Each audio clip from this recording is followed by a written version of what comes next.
恭喜殿下，功力再次增长。张管事，你跟了我多少年了？殿下，属下加入听雨楼10年了。你堂堂一个宗师，怎会心甘情愿为我做事？若不是殿下赐下的大还丹，属下这辈子也只能卡在半步宗师境。是殿下成就了属下，属下誓死为听雨楼效力。去吧。是。叶源。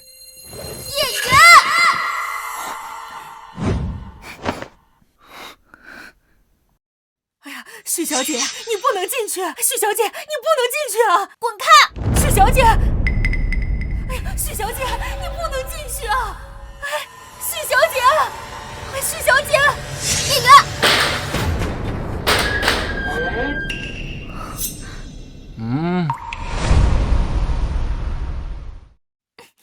叶源，我说过，如果再让我看到你逛青楼，我就打断你的第3条腿。哎呀，来的正好。来，我给你们介绍一下，这位就是我的未婚妻，南国第一美人徐国公之女徐之雪。怎么样，漂亮吗？你们打几分啊？不愧是南国第一美人，哪怕奴家身为听雨楼第一花魁，与其相比也是略逊3分。那是，也不看是谁的未婚妻。哎呀，可惜了，这么漂亮的未婚妻，只能等到洞房花烛之时，才能尝一下滋味啊！叶源，你找死！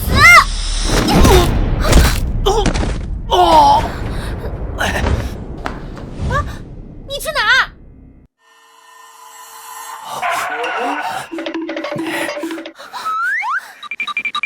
叶源，你再跑！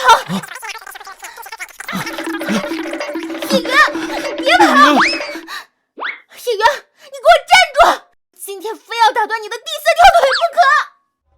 陛下，云儿今天被徐之雪给打了，还在养伤，你不能饶了云儿休养啊！陛下！陛下，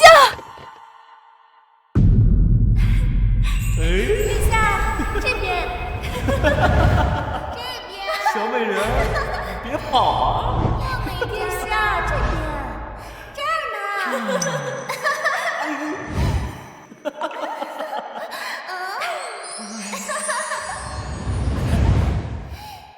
好，技术活当赏。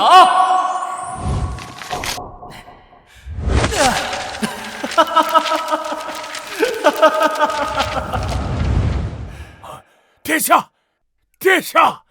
啊！殿下，9转大还丹马上就要练成了。真的？临到夜观天象，推断出最佳的出炉时机，最迟今晚子时9转大还丹就能出炉了。好，练得身形似鹤行，牵竹松下两盘经。我来问道，无鱼说，银在清霄，水在平。道爷我要成仙，要成仙！好。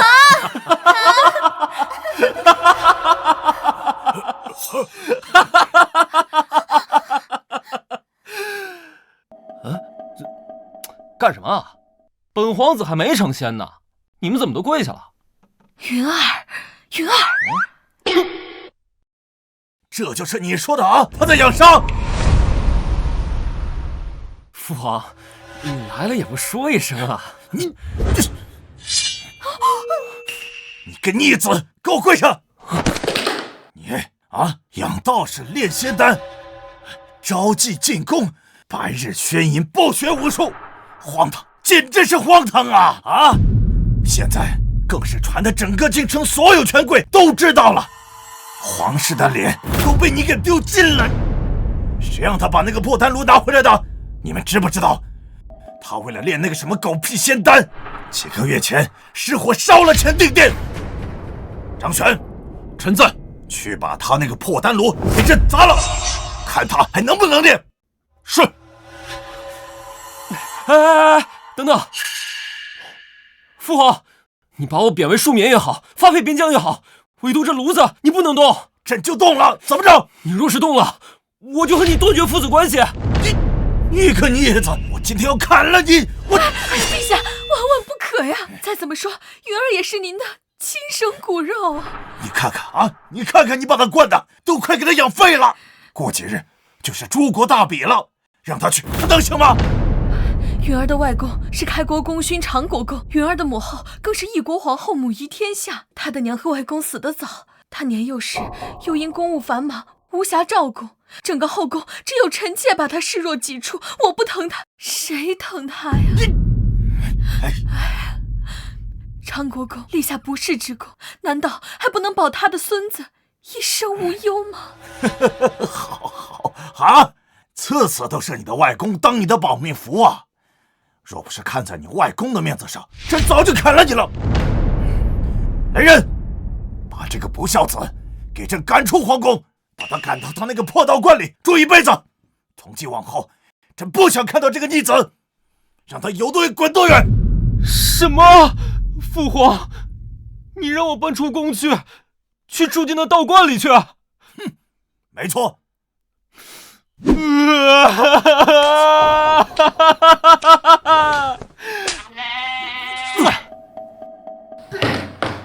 一言为定，双喜临门。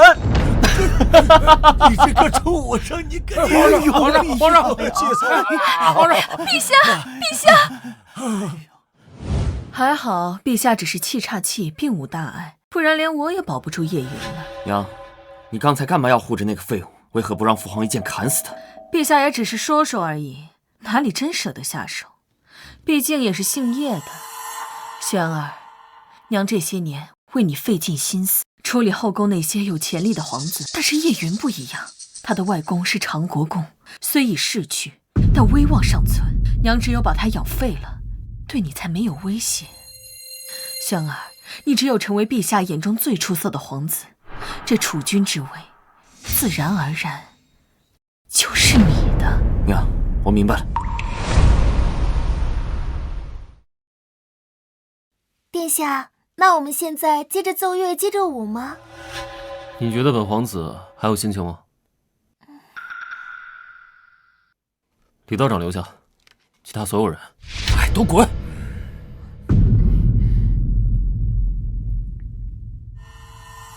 殿下，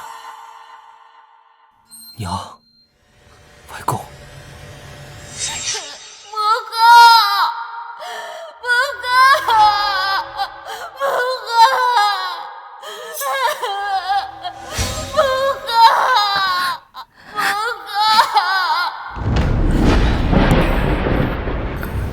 七皇子莫名被毒蛇咬死，五皇子在房中猝死，三皇子西巡时从马背上摔死，四皇子参加皇家狩猎时失足掉湖里淹死。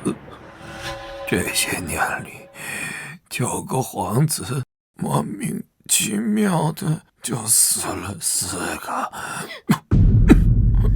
外公害怕呀，怕你成为第5个。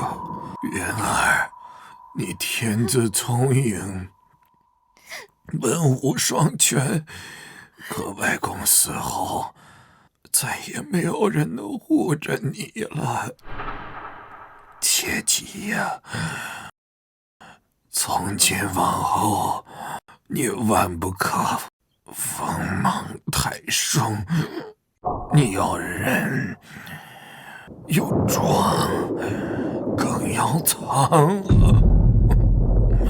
只有这样，你才能在这深宫中活下去。听懂了吗？是，外公。这才是我的乖孙儿。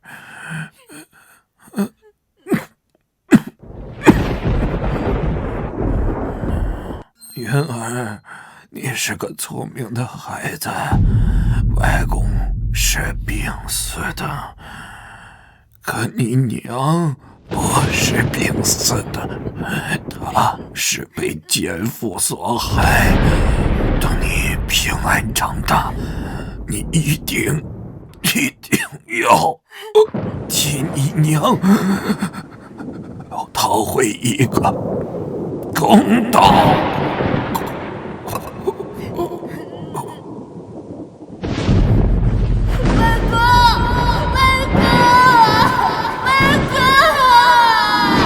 外公，我一定替娘讨回一个公道。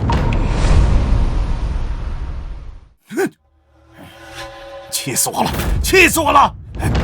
这个臭小子啊，在皇宫里建道观、养道士、炼仙丹也就罢了啊，竟然在皇宫外面造妓院、圈养花魁，整天花天酒地，还梦想着要成仙，荒唐，简直太荒唐！陛下，息怒啊！息怒？我如何息怒啊？啊！如果朕的皇子都像这种顶天的废物，如何在比武场上赢那些蛮子，靠那些权贵的子弟吗？你说九皇子啊，小时候也明明是一个品学兼优的好孩子，怎么现在变成这个样子？陛下，九皇子可能是因为他母亲和长国公的死，对他打击太大了。哎，行吧，你先下去吧。指望你们这些皇子，还不如指望母猪会上树，到头来还得靠朕自己。哼！系统，模拟人生系统竭诚为主人服务，主人可对皇子们进行模拟人生，每一次模拟将耗费一定的国运。朕登基之日，莫名得到了这个名为系统的神异之物，只是动用此物会耗费国运，朕从未动用。现在正是南国生死攸关之际，顾不了那么多了。请主人选择模拟对象。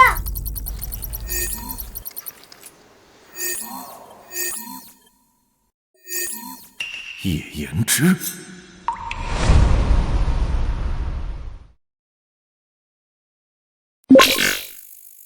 模拟对象太子叶延之，耗费国运2年。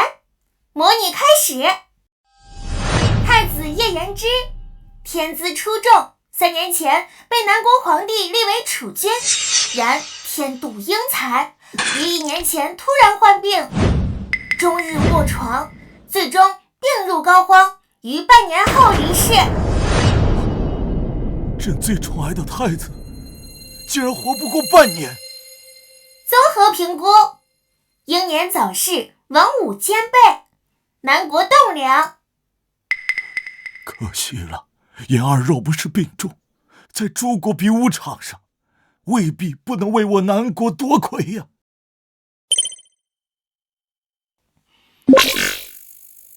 模拟对象八皇子叶无忌，耗费国运1年3个月。叶无忌，南国第一剑痴，不喜斗争，一生奋心一剑，若干年后成为南国赫赫有名的剑道高手，同辈中难逢对手。综合评估：剑痴，剑道天才。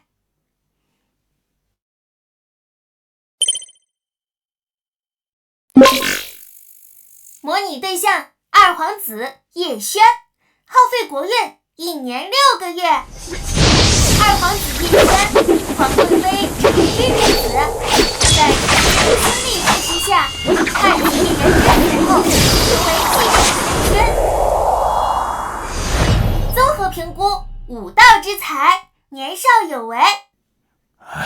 不错，朕的这些儿子也不是个个都不成器。叶云，何必在你这个废物上浪费我的国运值？哼！切！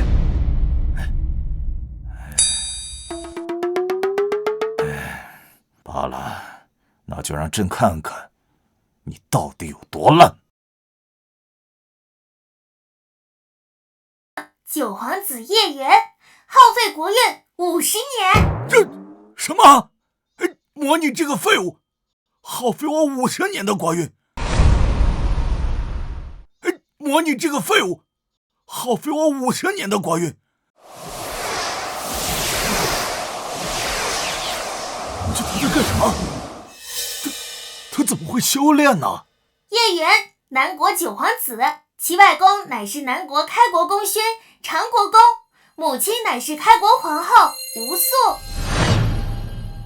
叶云自小天资聪颖，文武双全，备受长国公与吴素的宠爱，亦被南国皇帝看好。然吴素遭人毒杀，长国公也在不久后病逝。长国公病逝前交代叶云，莫不可锋芒太露，要学会隐忍，避免与其他皇子一样遭到毒害。叶云谨听嘱咐，从此借着皇贵妃的庇护，装疯卖傻，暗中修行。5岁迈入了宗师境，8岁突破了万上境，18岁时丹道与剑道便是南国第1人，纵横天下，世间无敌。10年后，南国遭到3国围攻，南国国门将破之际，叶云独自一人，一剑破甲，也不先令，下令3国大军。在叶轩登基后，叶云跳脱朝堂，逍遥于江湖，并以仙丹不断续命，最终享年286岁，成为流传万世的传说。综合评估，南国第1剑仙正统天师道丹圣，绝代天骄。这个顽固，居然是剑仙！不行，朕第一次动用这个所谓的系统，模拟的内容未必是真的，朕得好好验证一下。张玄，陛下有何吩咐？你去试探一下九皇子。九皇子，陛下，前段时间九皇子被徐国公之女在大街上撵着打都没还手，我如何试探？差点忘了这小子一直在藏拙，就算想试探，他要是不还手还怎么试探？他不是对他那些炼丹的东西比我这个当爹的还要亲吗？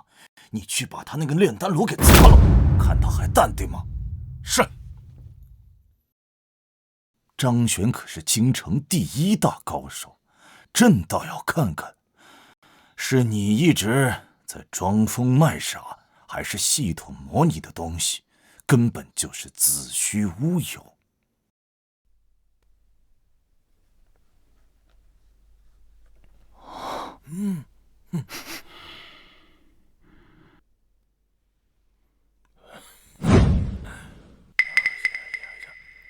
殿下，这批仙丹今晚子时就能出炉了。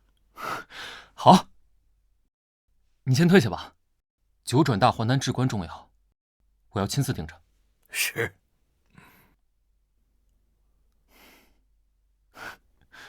这叶云真是脑子被驴踢了，整天幻想着炼成仙丹，简直荒谬。这丹房怎么这么热呀？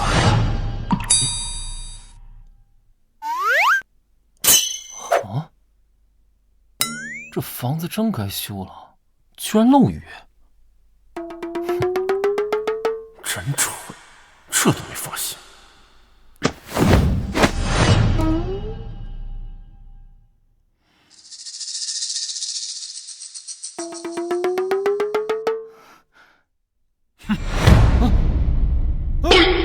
你是谁？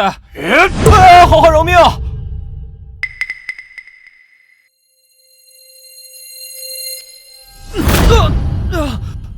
来人，有贼！护驾！护驾！你要干什么？他不是对他那些炼丹的东西比我这个当爹的还要亲吗？你去把他那个炼丹炉给砸了，看他还淡定吗？你要干什么？有话好好说，别动我的丹炉啊！你要钱是吧？多少钱我都给你，多少钱我都给你啊！哼！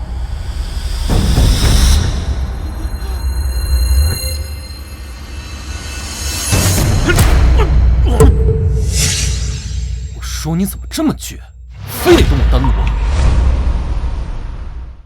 我说你咋这么倔，非得跟我单撸？没想到你藏这么深！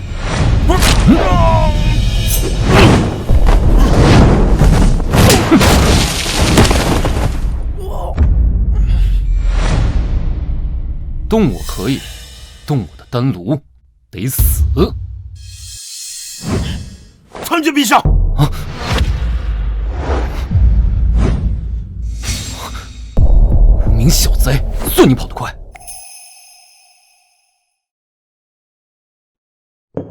张玄怎么还没回来？陛下，南国有救了！南国有救了！张玄君可算回来了，怎样？结果如何？你干嘛捂着脸呢？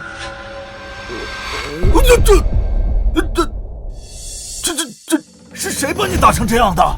陛下，是九皇子叶云啊！真的是他！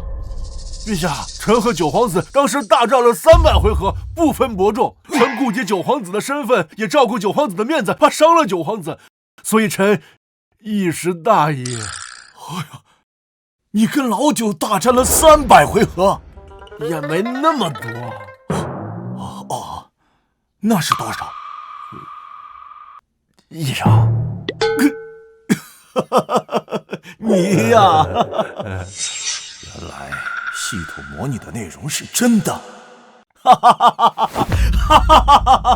好，没想到年纪轻轻竟然打败了我南国第1大高手啊！朕的儿子中，总算有一个成大器的。这个臭小子啊，一直在装疯卖傻，骗过了朕。3日后的比武，南国有望了，南国有望了呀！张玄，立即传令下去，让叶云和其他皇子一同参加比武。是。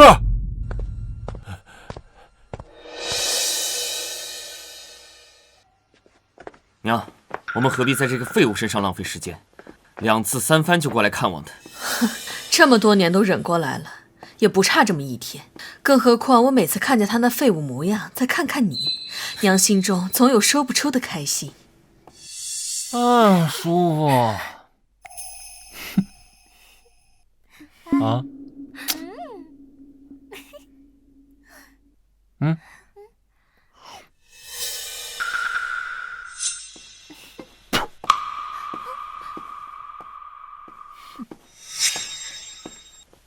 圣旨到。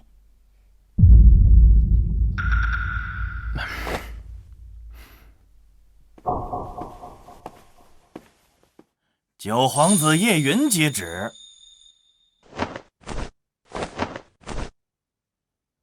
奉天承运皇帝诏曰，令九皇子叶云参加3日后诸国比武，钦此。父皇在想什么？竟然让这个废物去参加比武！李公公，我听说这诸国比武，一个不慎是会死人的，我能不能不去啊？殿下，这是皇上的意思，你要是不想去，跟皇上说去。接旨吧，殿下。臣领旨。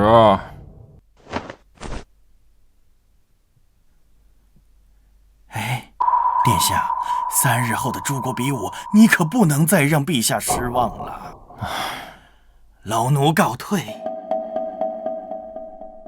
哼，娘，怎么办？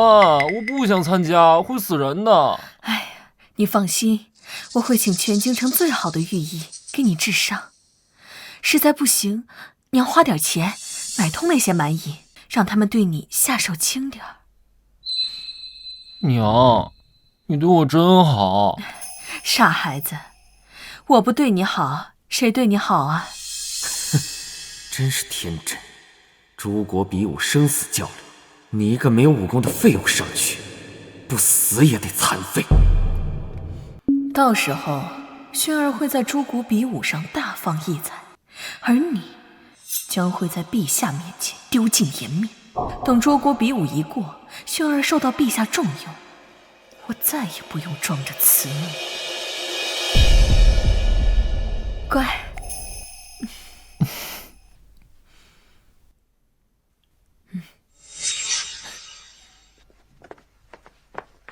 父皇脑子进水了，让我一个纨绔废柴去参加比武。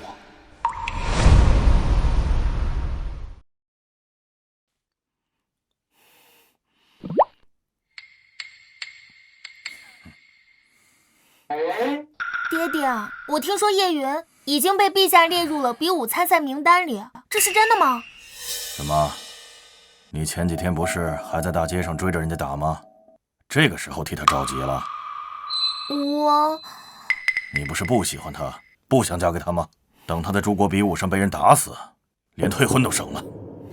爹，小时候的叶云不是这样的，那时候的他天资聪颖，文武双全，也不知道为何他是现在才这样的。怎么，你还指望那个纨绔废物浪子回头啊？再说了，南国又不缺这么一个纨绔皇子，死了就死了吧。爹，我不管，无论如何，我和叶云也是青梅竹马，还有婚约在身，求爹您想想办法，向陛下求情，让他取消叶云的比赛资格。哼，皇帝金口玉言，那圣旨岂能是你我修改得了的吗？爹，我求你了，你想想办法嘛。够了！我说你这丫头啊，与其替那个废物在这儿担心，还不如趁这个时间多练练，想办法怎么打赢那些蛮夷，为我徐家争气，为我南国争光。你好自为之吧。哼。哎呀！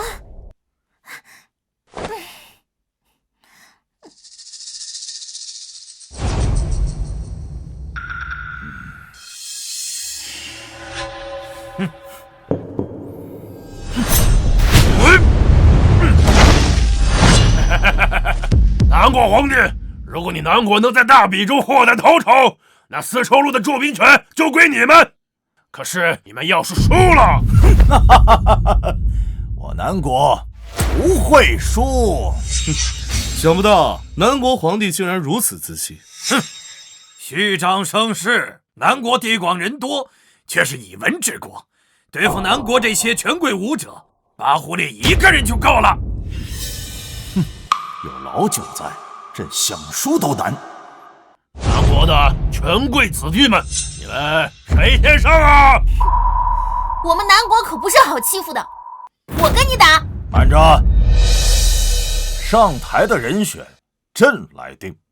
哼，南国皇帝，这是要矮子里边挑高个吗？啊！哈哈哈哈！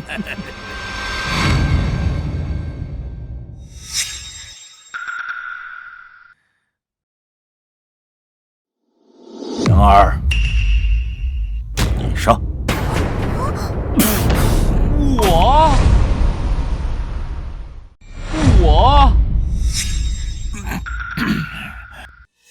陛下，你没搞错吧？你居然要让这个废物第一个去！父皇为何突然对九弟态度大变？莫非九弟彻底惹恼了父皇，连父皇都不想要这个儿子了，所以让他去送死？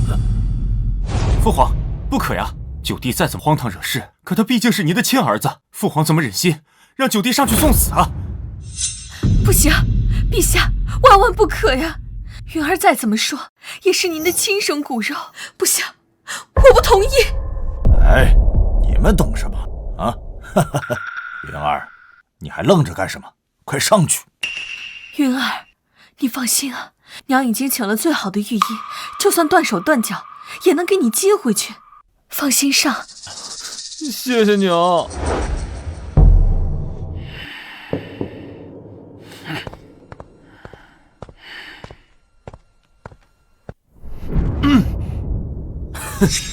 八狐烈可是大魏国的皇子，天生神力，力能扛鼎。叶云这个废物上去，不死也得残废。叶云，小心！哎呀，平时只知道花天酒地，不勤于练武，如今上台只能找死，活该呀！张选，你觉得叶云有无胜算？陛下，根据臣前几日受的伤推测， 2招之内，这个跋扈猎必死。稳了！南国竟然派你这个废物上来了！你过来呀！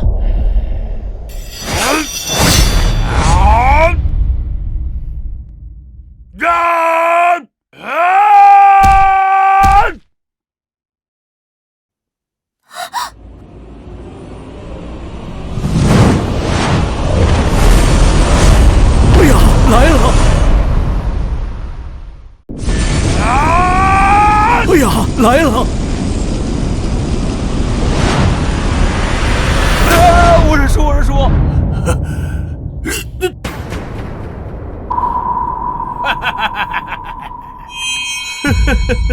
南国皇帝，这就是你口中所说能横扫我们3国的高手吗？怎么不战而降了？哈哈哈哈！看来南国全是懦夫。哈哈哈哈哈！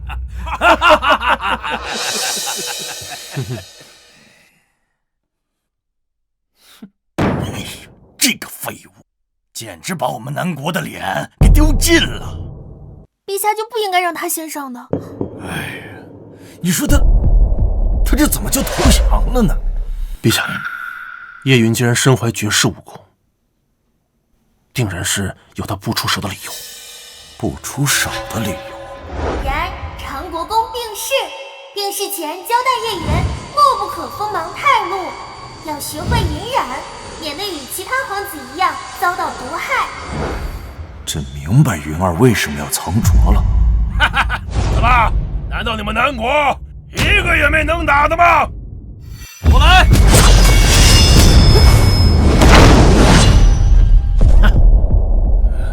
太好了，2皇子上场了，我们南国有救了。2皇子武功超群，一手枪术早已出神入化，9位皇子中，恐怕只有那位剑痴8皇子才能稳压他一头。早就让2皇子上台不就完了吗？2皇子不比那个草包强。轩儿，你可得争气，只要赢了这次比武，太子之位就是你的了。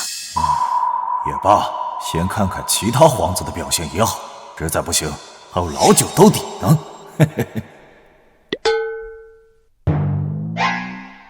不对吧？父皇怎么看我的眼神不对劲儿啊？还不行！找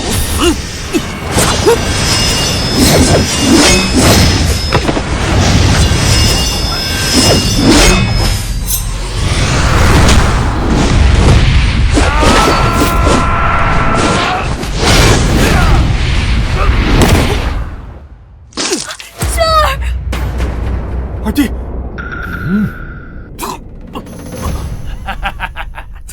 好，连2皇子也不是他的对手，这蛮夷的实力也太强了吧！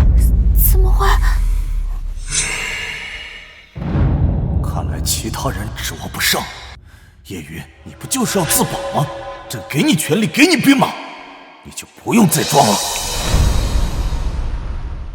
看来你们南国全都是废物，没有一个能打的。南国皇帝，既然你们南国人如此废物，还比什么武啊？从一开始，你们就应该把丝绸路的驻军撤走，那里是属于我们北方国度的地盘。是啊，是啊，废物的国家就该有窝囊的样子，跟我们拼，你们有那个实力吗？哈哈哈哈哈！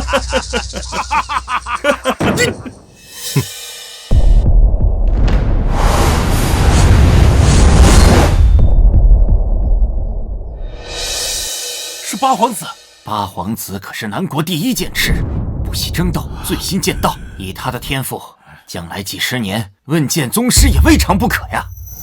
朕倒是忘了，还有他。他终于要出手了吗？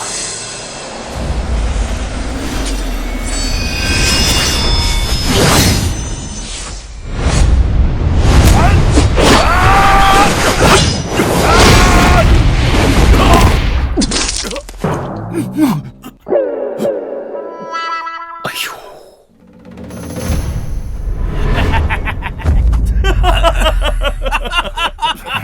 哎呦！最强的皇子都不是跋扈烈的对手，这是天要亡我南国呀！这点实力也来装逼？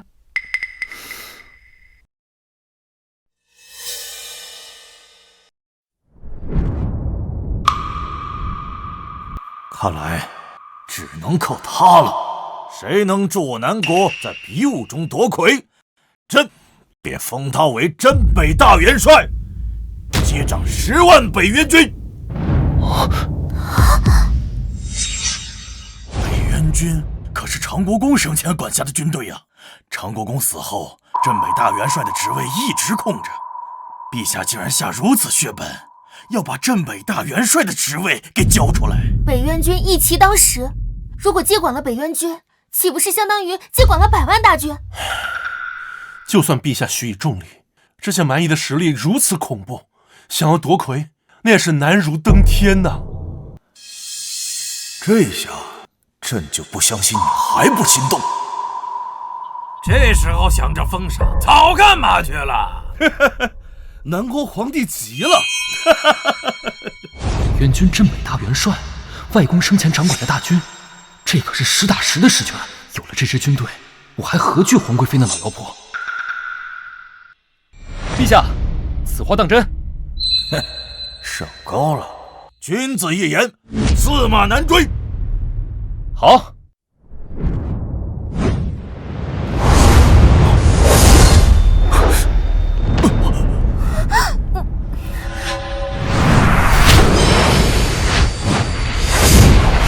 那我就再试试。这不战而降的废物，你还敢上台？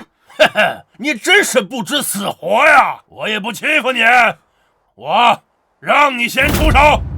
那我就却之不恭了。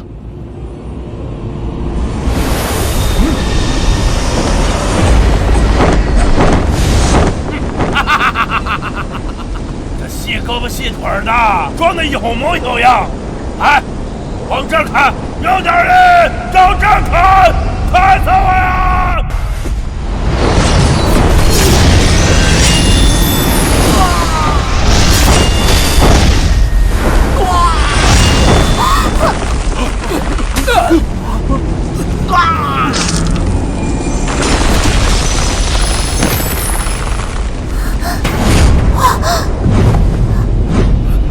什么？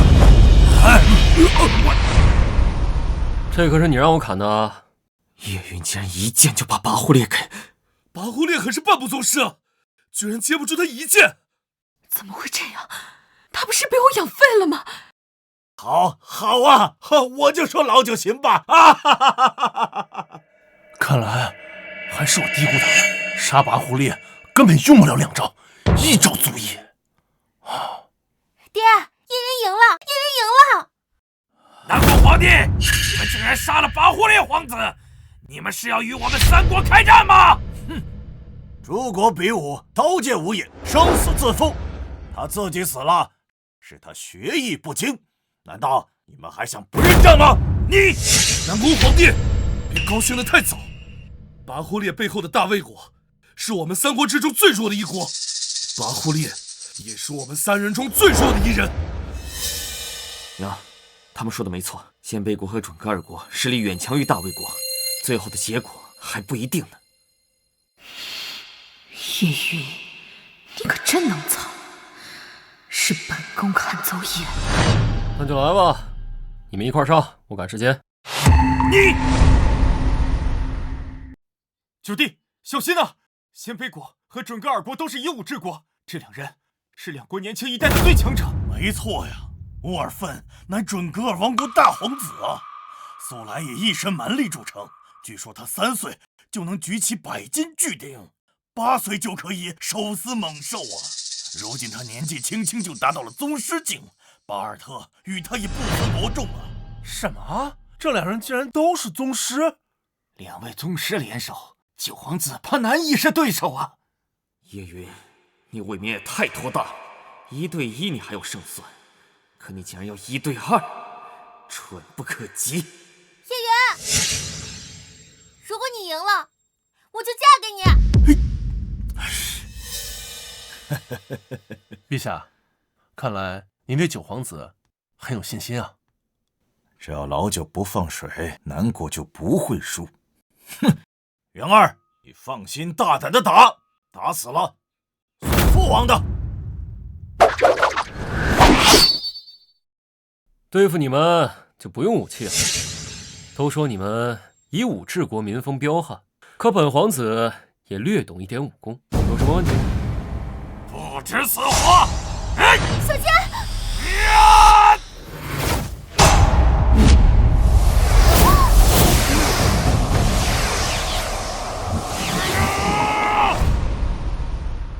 胡永芬全力一击，竟然被他一只手就接了下来，有破绽！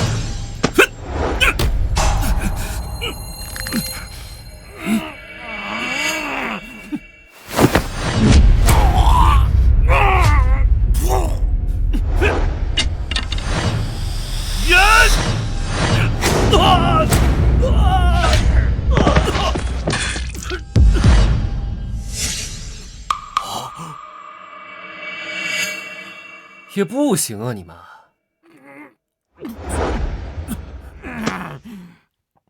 你怎么会这么强？想学吗？想学我也不教你。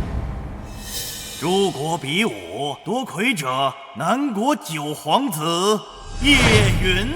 哈哈哈哈哈哈！好，赢了！爹，我们赢了，我们赢了！太好了！谁说我南国不行？我南国武力昌盛，南国武力昌盛，南国武力昌盛，南国武力昌盛。赢！谁说你们赢了？你们别高兴得太早了。你们以为赢了这场比武就能获得丝绸路的铸兵权吗？我告诉你们，这是不可能的事情。蛮子，你什么意思？当初我们可谈好了，只要我南国赢得比赛，丝绸路的驻兵权就归我们。口头约定而已，你们还真当真呐？既然他们想要，就把丝绸路的驻兵权给他们好了。但是期限只有1天，1天之后你们必须撤军，这样也不算我们失约。无耻，真无耻！这个世界的规矩本来就是以强者为尊。哼，等你们能扛得住我们三国的联盟大军，再来跟我们讲道理。我是不是下手有点轻啊？快走！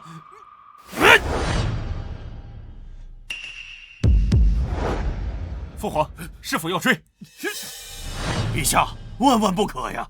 我们已经失手错杀了大魏国皇子跋扈烈，仅此一人，还尚有余地。若再将对两国皇子下手，必将惹怒三国，届时我南国将处于大不利之境地。如此代价，我南国恐怕担当不住啊！还望陛下三思啊！好了，不说这些晦气的东西了。这次老九替我南国夺魁，居功甚伟呀！朕一定要重重有赏。就算三国反悔，有老九在，我南国失去的东西，朕还夺不回来吗？想走？南国是你们想来就来，想走就走的吗？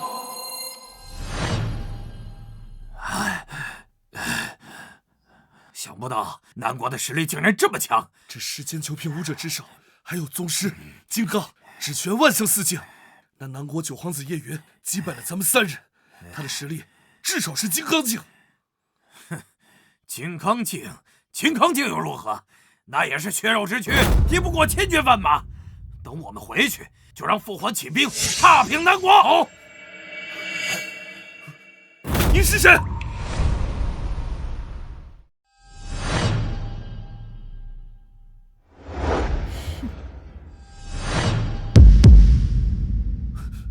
你是谁？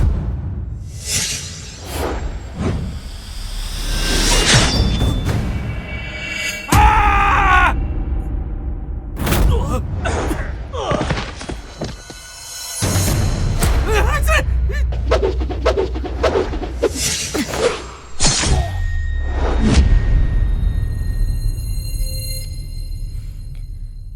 杀人者，听雨楼花魁。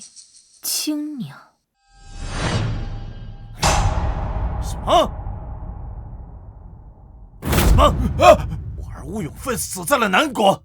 公主，不只是乌永奋皇子，还有大魏国、鲜卑国那2位前去参加比武的皇子也死在南国。什么？这怎么可能？以文治国最让我们瞧不起的南国，竟然有这样的实力！一个小小的南国，真是好大的胆子，竟然敢杀我儿子！正好三国缺一个发难的理由，不从南国身上割下10几座城池，这事就不算完。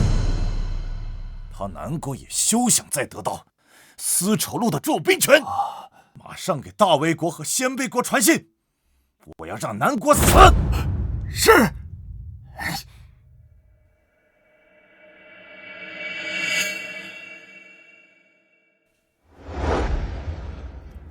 做得好，殿下，这都是青鸟分内之事。这是我最新炼制的9品大还丹，应该能助你突破金刚境。这就是比之前殿下赐给张管事的8品大还丹还要厉害的9品大还丹，好浓的药香。张嘴。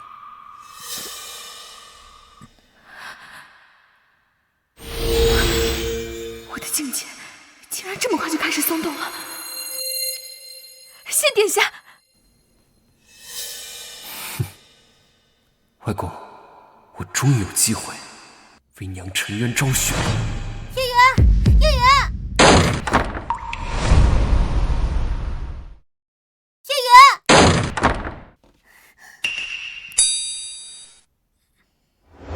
叶远，叶远，我原本以为你已经知道悔改，没想到比武刚结束，就来青楼找花魁，在这里花天酒地，不务正业，我真是看错你了。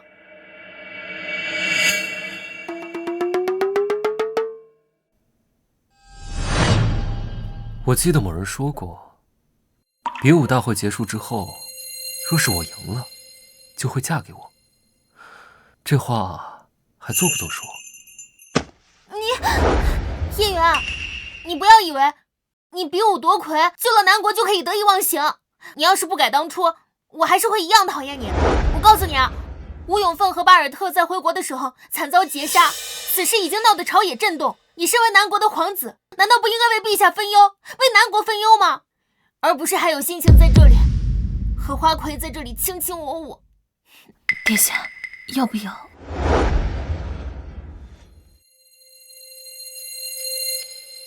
回答我刚才的问题。他怎么变得那么霸道？当然作数。那既然作为我的未婚妻，怎么能如此不懂事？哼！你明知道听雨楼是我的产业，这青鸟是我听雨楼的花魁，也是我的下属。他最近表现得不错，我给他一点鼓励，有什么问题吗？没问题。那下次就不要打扰我在听雨楼与青鸟议事。下不为例。明明是我差点捉奸在床，怎么变成是我的错了？岂有此理！在我面前装了10几年，连我也被他骗了过去。娘，明日的朝会上，父皇就会给叶云封赏。若是叶云得父皇器重，这太子的位置，哼，区区纨绔，不过会点拳脚功夫而已，还掀不起什么风浪。轩儿，这些年，娘在朝中笼络了不少朝廷重臣。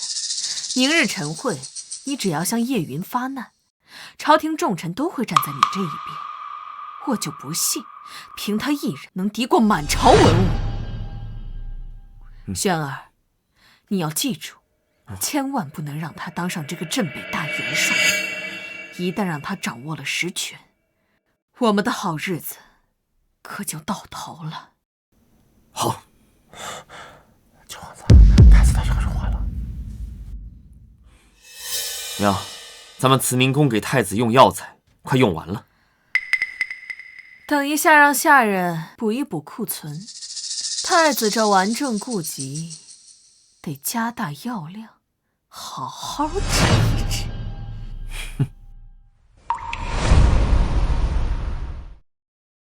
参见陛下，吾皇万岁万岁万万岁！都起来吧。谢陛下。昨日，九皇子叶云在诸国比武中为我南国夺魁，立下了大功。今日便是朕兑现承诺的时候了。老九，你上来吧。父皇。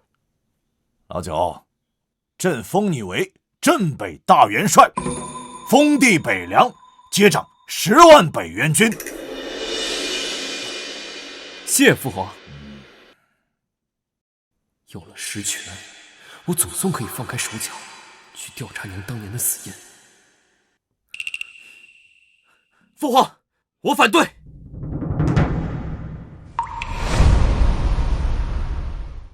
父皇，我反对。老二，你有什么异议吗？父皇，儿臣认为，叶云不适合担任镇北大元帅之位，更不适合接掌10万北元军。哦，父皇，叶云年纪尚小，才不过弱冠之年，若是太早上任，恐怕难以服众。而且，在诸国比武大会结束后，叶云便前往听雨楼那种花月场所饮酒作乐，纨绔性子依旧未改。如此这般纨绔，上任之后又如何能领军带兵？所以，儿臣认为，理应取消叶云镇北大元帅之位，另择贤能。陛下，二皇子所言极是。叶云虽为我南国赢得比武，可他行事荒唐，不学无术，不但在皇宫外建造妓院，圈养花魁，还在皇宫内建道观，养道士，让这个纨绔当镇北大元帅，北京的将士们怕是不服呀。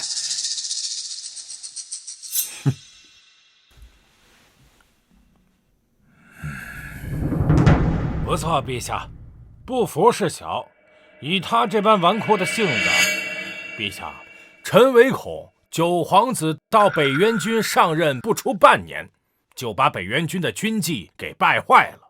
到时咱北元军有一个算一个，有样学样，咱南国最精锐的部队将会变成一团散沙，战力大打折扣。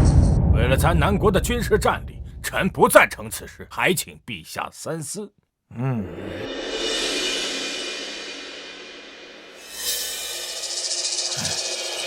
们难道要让朕食言不成？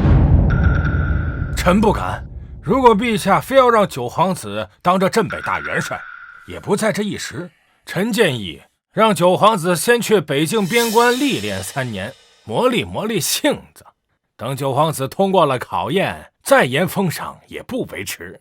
刘尚书，你怎么不让你的儿子去北京磨砺性子呢？刘尚书，你怎么不让你儿子去北京磨砺性子呢？我刘二和的儿子个个知书达理，满腹经纶，都拥有大好仕途，参军入伍岂不是大材小用啊？我看是受不了参军的苦吧。你休要胡言！差点忘了，你大儿子正忙着娶第3房小妾，而你的二儿子整日在家中与娈童取乐，倒是满腹经纶，知书达理，懂得不少关于断袖之癖的学问。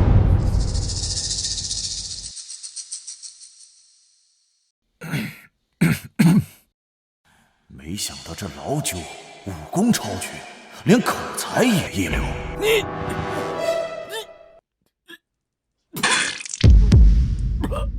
叶云，这里是朝堂，你怎可口出污秽之语？孙大人，你说我不适合当镇北大元帅，那就让你儿子来当吧。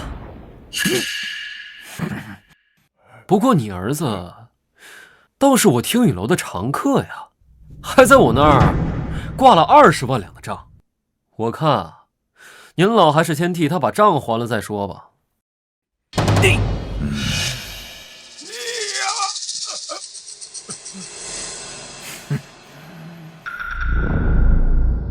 说诸国比武大会结束之后，我去听雨楼饮酒作乐，你亲眼看见了？我的手下看到了。那你手下亲眼看见我在听雨楼里饮酒作乐？我的手下亲眼看到你走进听雨楼，难道这还不够吗？你这书怕是都读到狗肚子里去了。叶云，你什么意思？这京城上上下下所有权贵都知道，听雨楼是我的产业。这我去听雨楼可以是管钱管人，怎么就一定非得是饮酒作乐呢？你没有亲眼看见，我走进去之后，你手下也不在场，无凭无据就敢污蔑忠良，我可以向父皇告你诽谤。我可以作证。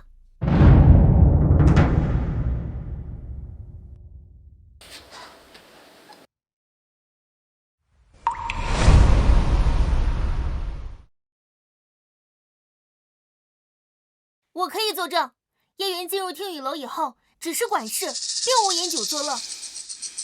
哼，不管怎么说，叶云身为本朝皇子，却在皇宫之外建造妓院，供自己取乐，行事荒唐，伤风败俗。叶云品行低劣，本性难移。镇北大元帅这个职位，让他担任的话，依然不妥。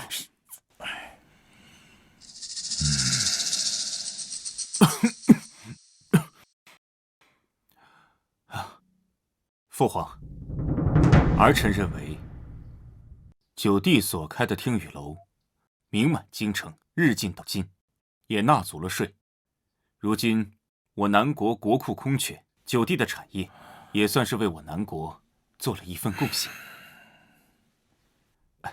倘若九弟能够收一收往日的性子，未必就不能担任镇北大元帅一职。大哥说的对，九弟比我们任何人都强，他配得上这个位置。是啊，陛下，九皇子在比武大会上胜过三国联盟，一鸣惊人，可以见证九皇子的能力。若是九皇子能够改过自新，日后必受南国之栋梁啊！陛下，我也认为应该给叶云一个机会。老九，你的为人朕还不清楚吗？朕知道，之前你的一切都是装的，朕信得过你。徐国公这对妇女，平日里不是对这纨绔十分厌恶吗？怎么突然开始为他说话？不行，绝不能让叶云得逞。父王，不能给叶云封赏。够了！从即日起，叶云便是北凉大元帅，执掌10万北援军，镇守北凉边境，朕意已决，无需再议。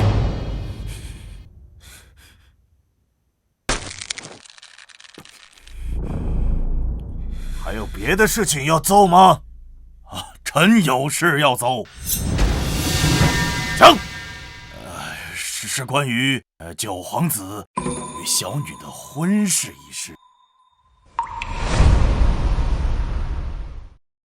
是关于九皇子与小女的婚事一事。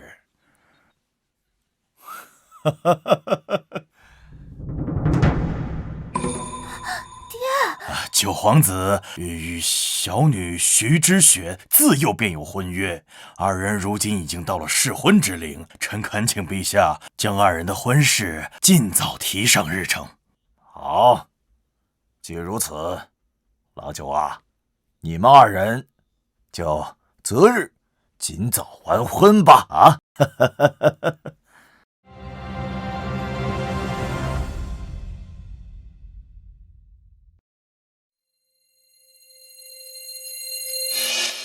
奇怪，之前徐国公不是一直想方设法阻拦这门婚事吗？怎么现在却急着把徐之雪往外送啊？这你就不懂了吧？今后九皇子可是镇北大元帅，官职不比徐国公差，又身怀绝世武功，这可是妥妥的金龟婿呀！难怪人家是徐国公，果然姜还是老的辣呀！陛下，如今三国蛮夷反悔，不让我南国在丝绸路驻兵，且三国皇子还死在了我南国，恐怕会惹怒三国呀。如今当务之急是解决这2件事，而不是这些儿女情长。老九，你怎么看？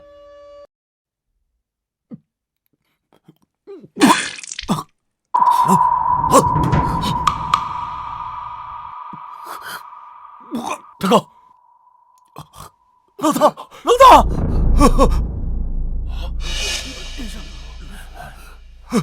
老大，老大！父皇，儿臣恐怕不能继续在父皇身边尽孝了。言儿，言儿。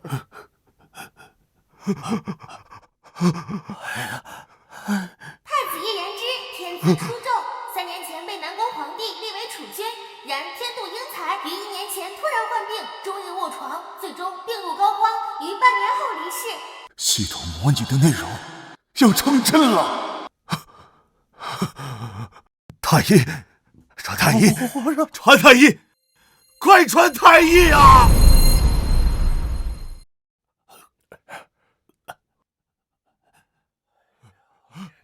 嘿，太医快呀！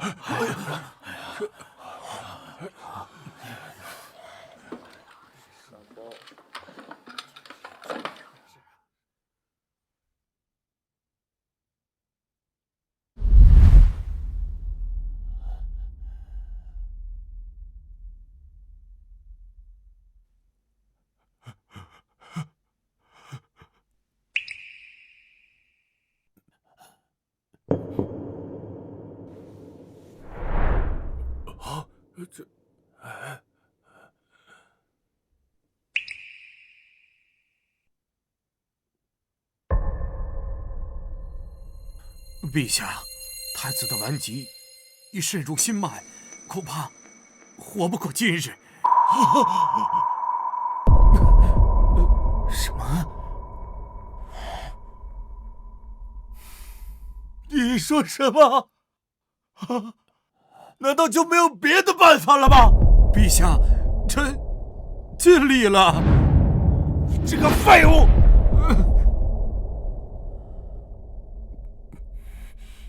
父皇，让儿臣试试。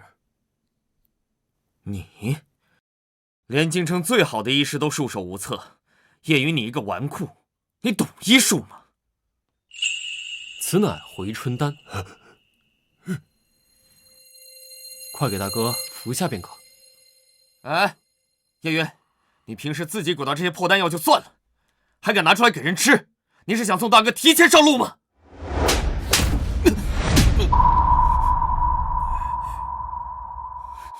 你敢打我？什么都不懂，别说话。你，父皇他好了，既然没有别的办法，那就先试一试老九的法子。太医，是。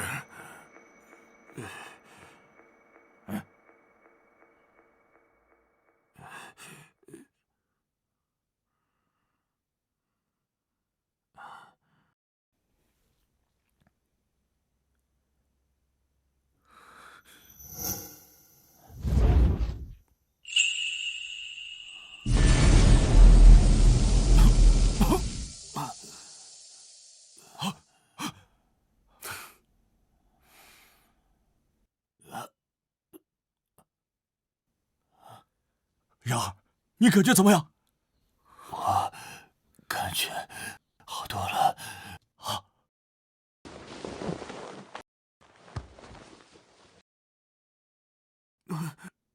陛下，太子的病情竟真好转了不少。怎么可能？他瞎鼓捣的狗屁丹药竟然真的有效！真是神迹啊！九皇子深藏不露啊，真是太神奇了！没想到九皇子不仅会武功，居然还精通医术。太子这个病已经治了2年了，每况愈下，从未好转。九皇子真是神了呀！多谢九弟。哎，举手之劳，正好我这里还有剩下的丹药。朕差点忘了，系统的模拟内容中，老九不但是南国第一剑仙，更是丹圣。看来他平时不是小捣鬼，而是真正的在炼丹。朕之前是错怪他了。他竟然还有这一手。皇兄，大哥平日里的用药是从慈宁宫发的吧？叶云，你什么意思？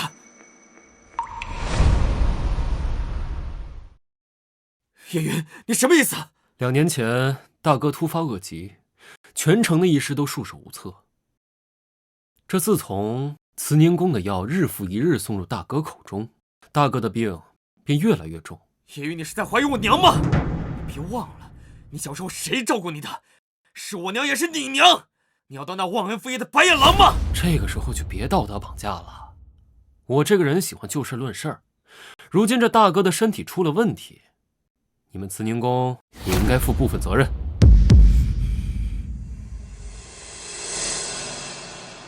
九弟，皇贵妃颇受父皇宠爱，不是皇后胜似皇后，乃是后宫之主啊。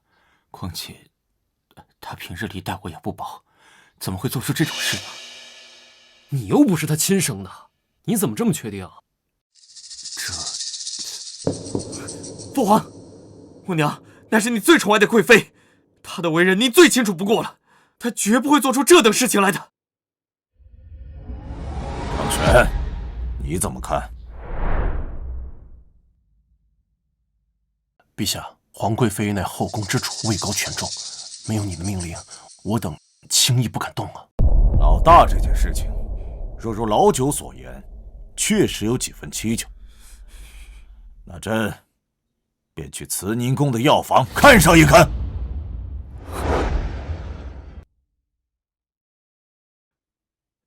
娘，娘，娘，不好了，不好了！什么事儿？慌慌张张的。父皇开始怀疑您了，他带人去查慈宁宫的药房了。什么时候来？已经在路上了。什么？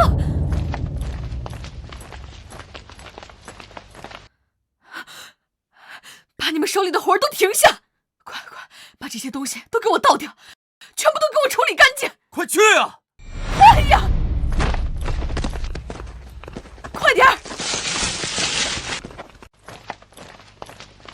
哎呀，快！给我！快呀！那个！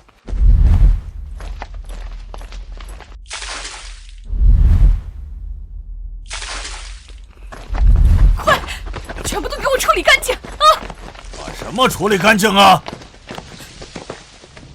父皇，陛下，陛下，父皇，陛下，您怎么来了？你刚才说要把什么处理干净啊？啊？说话呀！说。陛下，陛下，陛下，三国使臣到了，说是有要事找您商议。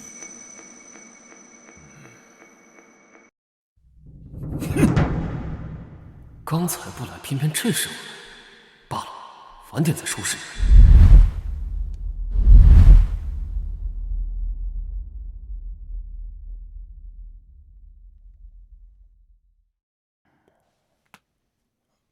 南国皇帝，我三国3位皇子都死在了你南国，这件事你必须给我们一个交代。诸国比武本就是刀剑无眼，生死自负，他们几个死了，可怪不得任何人，更何况是你们反悔在先，明明就谈好了，只要赢得比武，丝绸路的驻兵权就归我们，可你们呢？言而无信。哼！不管如何，你们都要为我们3位皇子的死负责，不然就休怪我们三国联盟对你们刀剑相向。不错，此事需要你们南国割地赔款，你们呀要赔偿我大魏国5座城池。你们呀要赔偿我大魏国5座城池。2车皇子乃我鲜卑国主最宠爱的皇子，你们得至少赔偿我鲜卑国15座城池。荒谬！你们输了比武，不认账也就罢了，还如此狮子大开口，让我们割地赔偿，简直毫无廉耻。不错，你们到底讲不讲道理？道理，兵马就是这个世界上最大的道理。你们如果不赔偿，就等着我三国联盟的大军喝尽你们南国吧！陛下，三国联盟的兵力远在我南国之上，若是触怒了三国，后果不堪设想。不如就答应他们的条件，以作缓兵之计。是啊，陛下，孙大人说的有理。这么严苛的条件你都答应？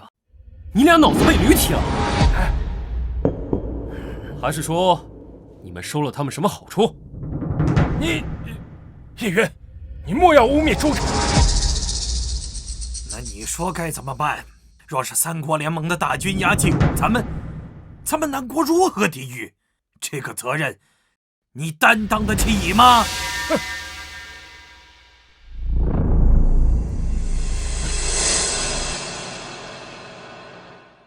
父皇，此事交给儿臣来办。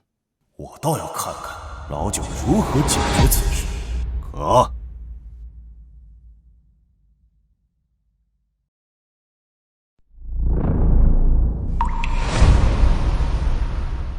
你说要让我们南国割地赔款，是又如何？这件事你们只有答应的份儿，不然要付出的代价，你们南国可承受不住啊！没错，小子，赶紧签了割地赔款的条约，然后再把你们南国的美女叫过来，晚上好吃好喝的伺候好我们。回去以后，兴许我们还能在国主面前替你们美言几句的。哎，晚上就让你们这南国第一美女来陪我们吧！荒谬！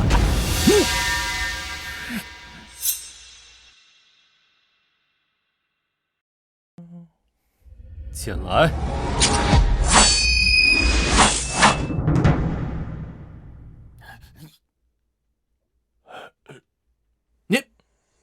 你要干什么？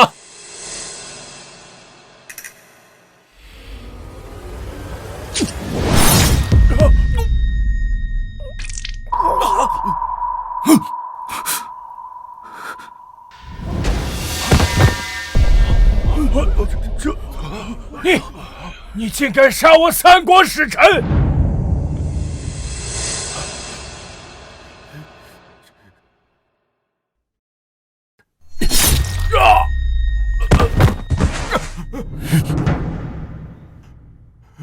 你们皇子我都杀得了，区区几个使臣，为何杀不得呀？你好啊，这下你们南国休想得到丝绸路的铸币权，是吗？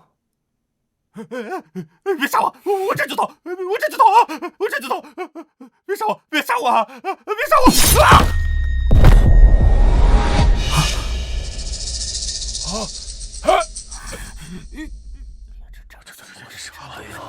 这太大胆了！叶云，你疯了吗？两国交战不斩来使，杀使臣，这可是大忌呀！他们若是讲点道理，确实可以不杀，可他们非要在我面前跳，不处理了，留着过年吗？陛下，九皇子滥杀使臣，这可是大罪呀！他若三国开罪，后南国无以应对，还请陛下严惩。请陛下严惩，请陛下严惩。不好，叶云还是太过冲动了。老九，你给朕个解释。父皇，三国言而无信，说明从一开始就没打算让我们去丝绸之路驻军，如今更是狮子大开口，让我们割地赔款。儿臣认为三国野心忡忡，恐怕是冲着我们整个南国而来。你是说三国想吞并我们南国？父皇，三国愈发变得嚣张跋扈，若是一味妥协，只会让南国愈发被动，被慢慢蚕食干净，只是时间问题。老九，你有何良策吗？从古今来，对付外敌最有效直接的办法就是以武镇之。更何况，丝绸之路事关我南国经济命脉，无论如何也是要夺过来的。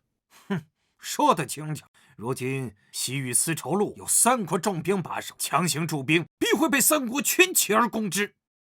他们能群攻，我们难道不能反击吗？反击？哼，你如何反击啊？父皇，儿臣愿率5000精骑前往丝绸之路，夺取驻兵权。如遇阻碍，以武镇之。如遇阻碍，以武镇之。 5000精骑，西域丝绸路可是各有3国分别驻扎了2万大军，加起来就是6万。你只用5000精骑，如何对付那6万大军？放心，我有把握。好，不愧是朕的好儿子，有胆魄。不过5000精骑有些少了，朕给你2万。不必了，父皇。若是动用2万精骑，也太看得起他们3国了。对付3国的驻兵，5000精骑足矣。这疯了吧？就算九皇子武功再强，仅凭5000精骑，怎么对付得了3国足6万驻兵啊？是啊，这怎么对付得了啊？老九究竟哪来的自信？罢了，就让朕看看老九究竟还能给我带来什么惊喜。好，云儿，既然你有如此胆魄，那么朕就信你一次。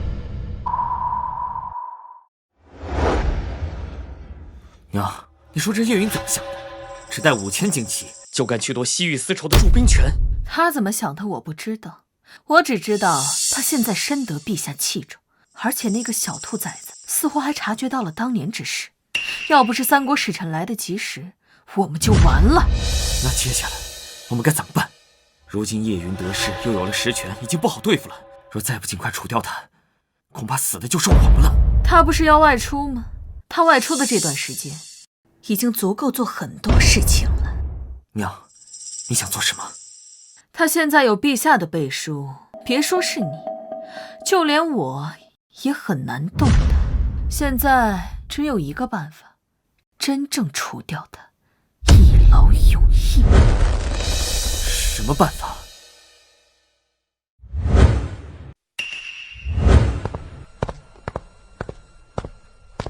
既然你作为皇子对付不了他，那就成为皇帝。皇帝？可我现在连储君都不是。放心，一切交给娘，计划也该提上日程。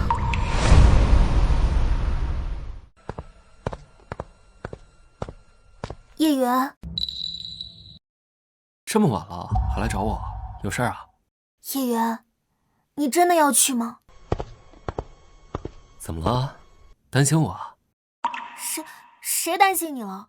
你只带了5000精骑，就敢去夺取丝绸之路的驻兵权，你知不知道这很危险？要是被其他3国知道，一定会在半路上给你设下埋伏。我不想我们还没成婚，你就死在了半路上。说来说去，还不是担心我？担心你未来夫君的生死。我不管你了。青鸟，都准备好了吗？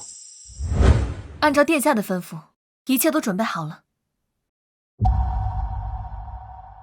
什么？岂有此理！一个小小的南国，竟然敢杀我3个使臣！国主，杀死我3国使臣的人，正是南国9皇子叶云。看来之前杀死我3国3位皇子的人也是他。叶云，哼，好一个叶云！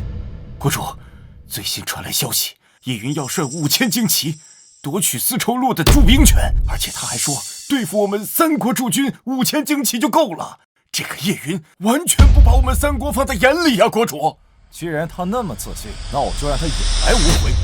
通知另外2国，在西域丝绸路上各加派1万驻军，同时在丝绸路的必经之路上设伏，守株待兔，无论如何都要杀了叶云，为3位皇子报仇。国主，这样一来就是9万驻军，用9万驻军对付5000旌旗，会不会太大材小用啊？南国有句古话叫狮子搏兔，一须全力。他叶云就是仗着自己武功高强才敢这么自信，就是让他知道武功再强也抵不过千军万马，有普通人集结的军队就能活活推死他。陛下，九皇子亲自率领的5000旌旗已经上路了。张玄，你再集结5万旌旗，等老九求援，一定第一时间前去营救。老九有信心，有胆魄是好事啊，可若是出了半点差池，将是南国莫大的损失，也是我南国承受不起的打击。没想到如今陛下对九皇子如此看重，比起太子的待遇都有过之而无不及。是。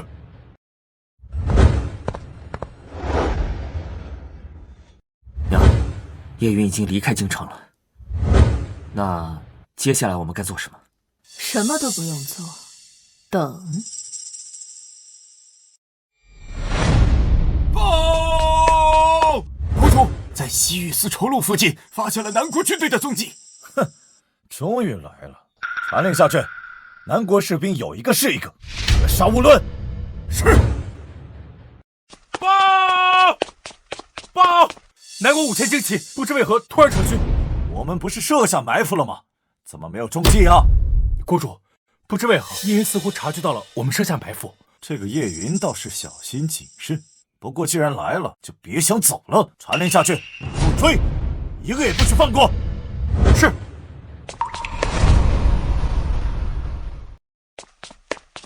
报！国主，由叶云率领的5000旌旗始终与我军避而不战。这个叶云不是说对付我们3国只需要5000旌旗吗？怎么现在只会仓皇逃窜？真是个胆小鬼！殿下，我们为何一直要避战？这样如何夺取丝绸路的驻兵权？算一下，时间也差不多了。什么？我们反击的时候，哎呀，你先下去吧。是。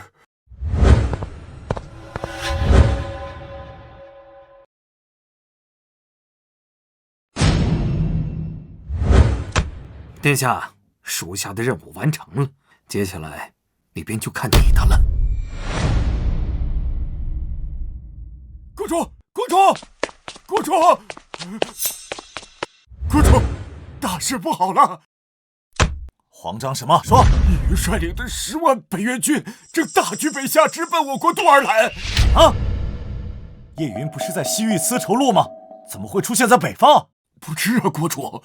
北元军势如破竹，现在已经连破15座城池了，只差一步就攻入我们国都了。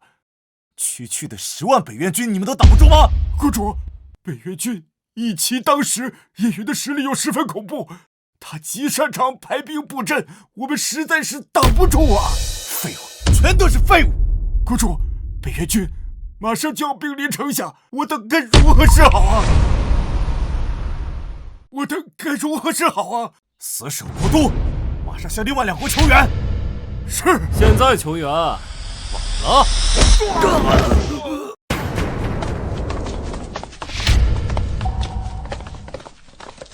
来人！别喊了，别喊了！你的军队都已经投降了。你究竟是怎么办到的？你不是率领5000旌旗前往西域丝绸路了吗？谁告诉你，眼睛看到的就一定是真的？那些不过是掩人耳目罢了。不这么做，怎么能吸引你的注意力，一击必胜呢？原来去西域丝绸路的人根本就不是你！你们3国联盟不是喜欢针对我们南国吗？那我就先灭掉你们1国，这样我南国的压力就大大减轻了。对付你们这些外敌最有效、最直接的办法就是以武镇之。卑鄙！卑鄙！你们3国联盟针对我南国的时候，难道就不卑鄙了？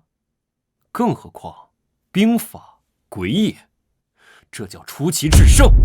上，给我上！杀了他！上！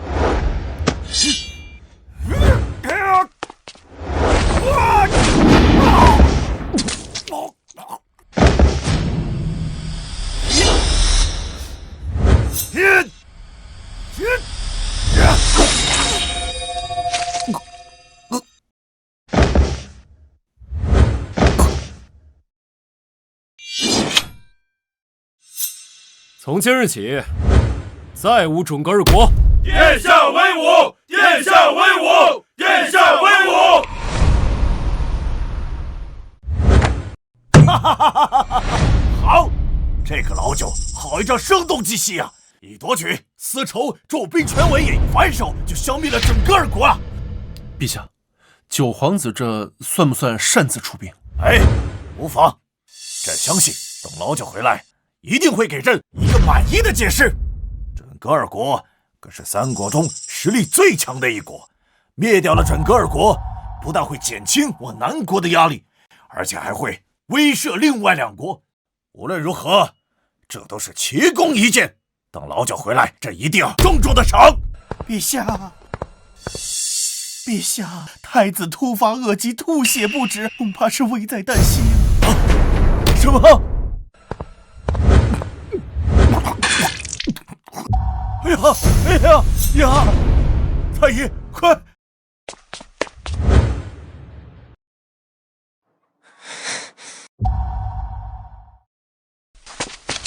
陛下，太子已经病入膏肓，怕是活不过今天了。什么？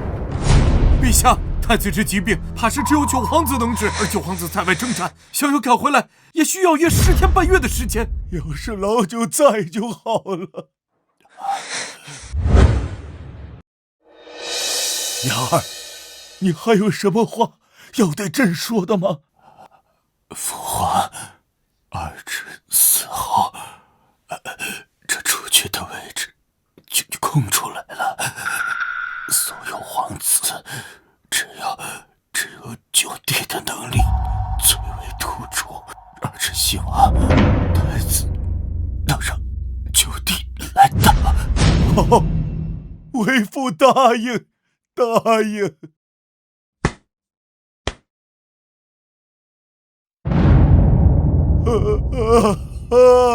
言儿，言儿啊！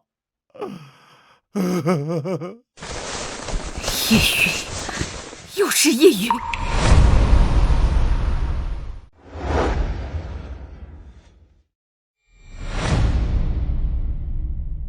你说，老大好好一个孩子，怎么就会莫名其妙得上了那种治不好的怪病啊？陛下，你也别太伤心了，太子就是命不好。这么多年，加上老大这莫名其妙死掉的那些皇子，总共5位了。老天爷呀！你非要灭了我叶家的龙脉吗？陛下，人死不能复生，还需向前看。太子意思，这储君之位便空下来了，您还是趁早从众皇子中选出合适的人选为好。朕答应过老大，会立叶云为储君。陛下，臣妾认为立叶云为新晋储君不妥。哪里不妥？叶云未经陛下允许，擅自起兵北征，如此行事，恐有反骨之嫌。如若立一个有反骨之人为储君，不仅会威胁到陛下，日后恐国家动荡。哼！老九出兵灭掉准噶尔国，功劳远在丝绸路驻兵权之上，难道这还不够吗？况且，朕也相信老九回来之后，一定会给朕一个满意的解释。没想到短短时间，陛下对叶云的宠信已经达到这等程度。不行，我一定要为薰儿争取到太子之位。可是陛下，够了！就算老大不说，朕也会立叶云为储君。我南国立贤不立嫡，况且叶云的才能远在其他皇子之上，他是最合适的人选。朕虽然没有给你皇后的名分，但给了你后宫之主的地位。朕如此宠幸于你，可老大刚死不久，可你呢？你为何便急着操心新任储君的事情啊？陛下，臣妾也是想为陛下分忧，为国事着想啊。那日，朕在慈宁宫，你见了朕，为何如此慌张？陛下，送给太子的药至关重要，臣妾是怕熬制不周，惹怒了陛下呀。哼，最好是这样。不行，陛下已经开始怀疑我了，不能再拖了。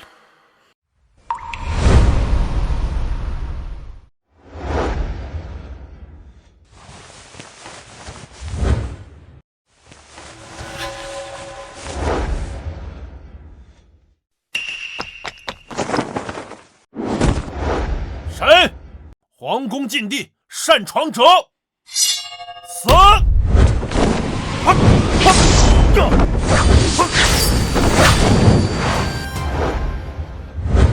好了，都下去吧。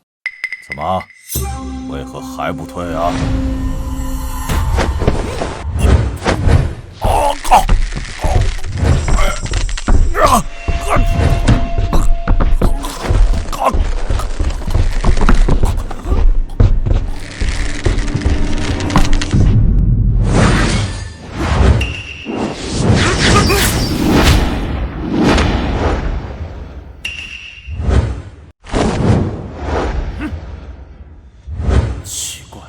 怎么感受不到陛下的气息了？不好！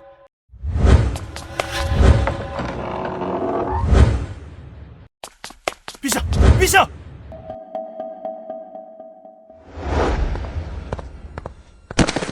娘娘，事情办妥了。太好了，不愧是南国第二高手，不枉我始终留了这么一手，大计终于成了。娘，你真的把父皇给……不这样，你如何登上这王位？如何对付那叶云？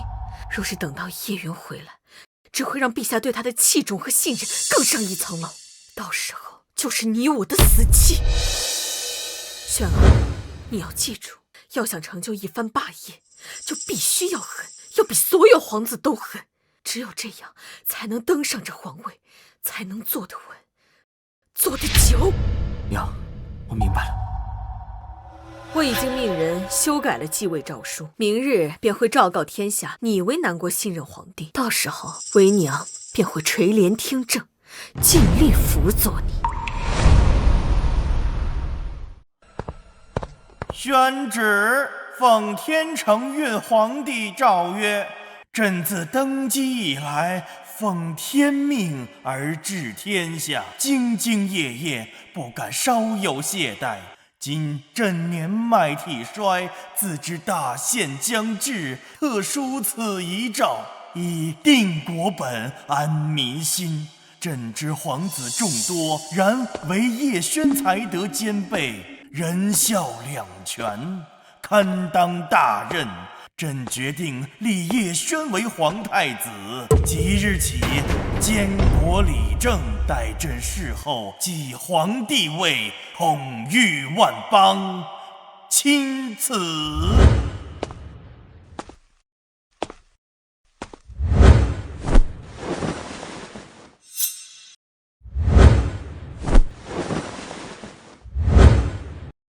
参见陛下！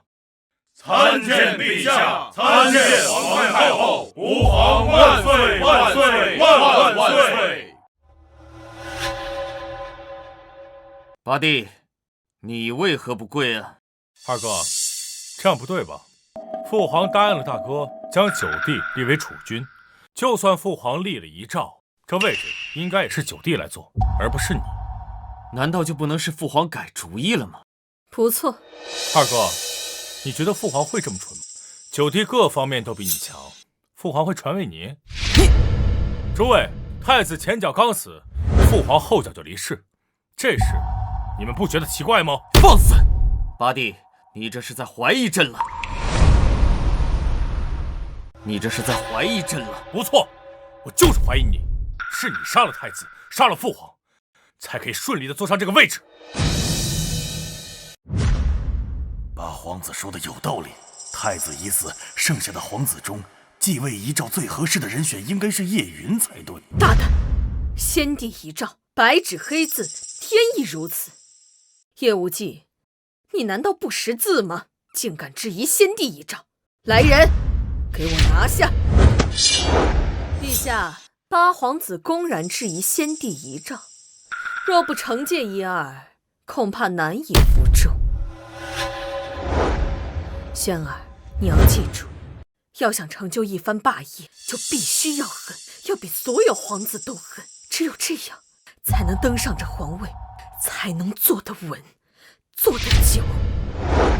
先帝遗诏不容置疑，八殿下叶无忌公然质疑先帝遗诏，有辱先帝，为表惩戒，当废除皇室身份，贬为庶民，流放北疆。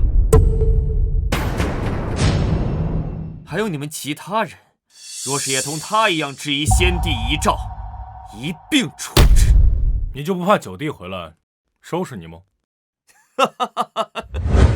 我现在是皇帝了，就算他回来了又能怎样？他又能奈我何呀？要说收拾，也应该是我收拾他。二哥，几日不见，你好大的威风！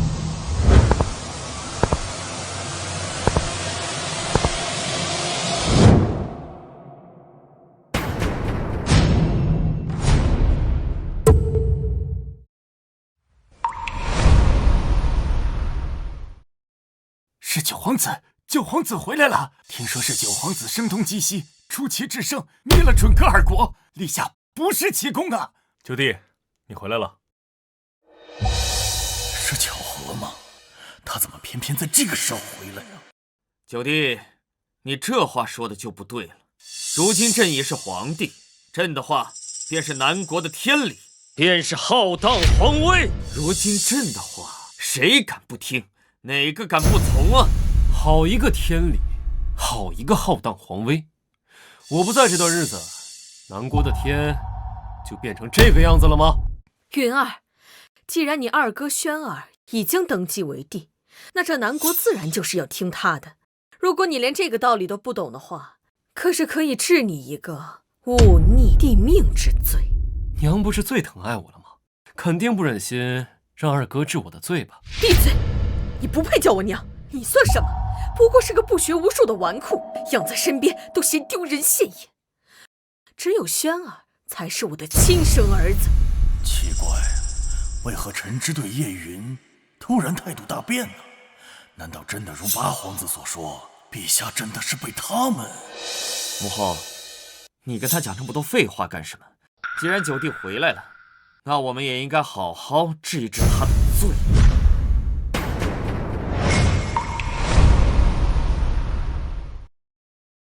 那你说我有什么罪？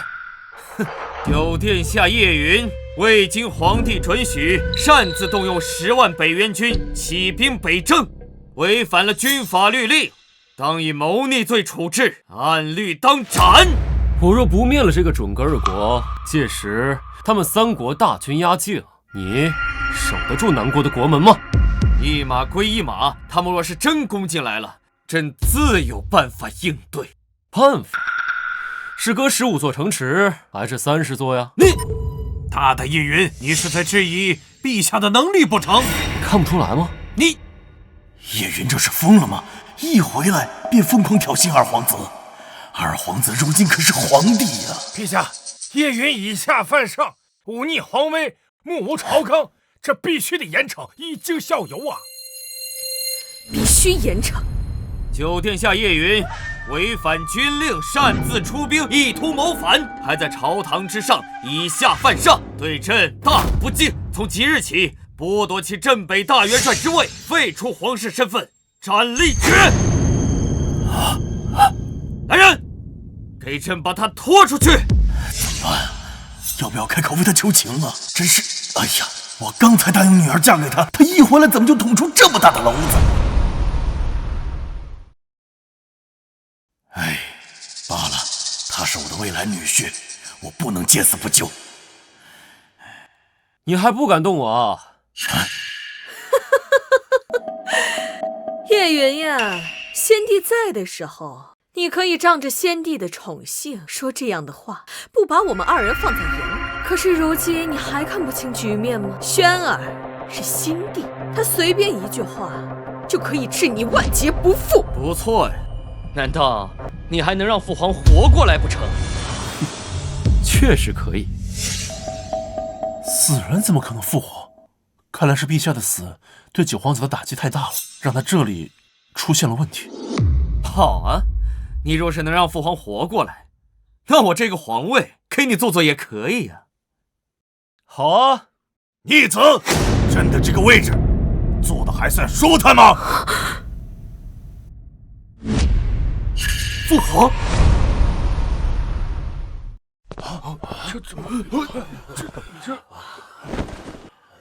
逆子，朕的这个位置，你坐的还算舒坦吗？陛下不是已经死了吗？为何会出现在这里啊？陛下，真的是你吗？大哥，你们还活着？哼！父皇，慌什么？可父皇他没死啊！眼见就一定会是真的吗？你父皇和你大哥已经死了，这是毋庸置疑的事实。眼前这两个人就是冒牌货。确实有一些武道高手擅长易容之术，他们一定是假冒的。你个逆子，还不快给朕滚下来！大胆逆贼，胆敢冒充先皇！张玄，给朕把他的面皮扒下来！逆子，你敢？你问我敢不敢？张玄，张玄，你跟了朕这么多年，怎么连朕的样子认不出来了吗？张玄，你还愣着干嘛？赶快动手啊！陛下，这两个人有99%的概率是假的，可臣不敢赌那1%。卫兵，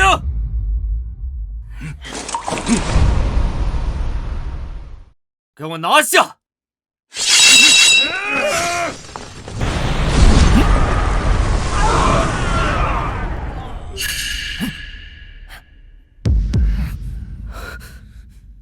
逆子，你要造反吗？想造反的是你们！冒充先皇，朕要诛你们9族！父皇，燕子，父皇，这究竟怎么回事？这两人到底是真是假？二哥，没用的，有我在，动不了他们。哼，叶云，我知道你之前在藏拙，但你的武功再厉害，能敌得过军队吗？我告诉你，城内的5万禁军正在赶来的路上，等他们到了，你们谁也跑不了。可这5万禁军赶来之前，我就能要了你的命。张玄，朕如今是皇帝，你身为虎龙国第一高手，有义务保护朕。陛下，臣誓死保护你。叶云，你再厉害，有张玄保护朕，你伤得了朕吗？等城内的5万禁军赶来，就是你们的死期。他似乎还不知道，之前我被这小子揍得有多惨。二哥，你以为就你有军队啊？叶云，你什么意思？不好，难道……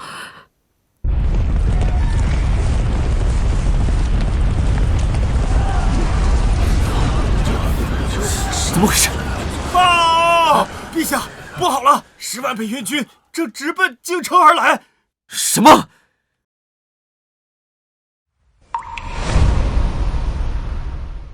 不好意思，二哥，这10万北元军对我忠诚的很，非要跟着我回来。北元军，一骑当十，战力无双。九皇子就是凭借着10万北元军，前不久一举扫灭了准噶尔国。竟然把10万北元军带了回来，他想要干什么？叶云，你这是要造反？不，我要清君侧，奉天靖难。你凭什么这么做？凭什么？就凭你的皇位来路不正，你是弑兄弑父才走上这个位置的。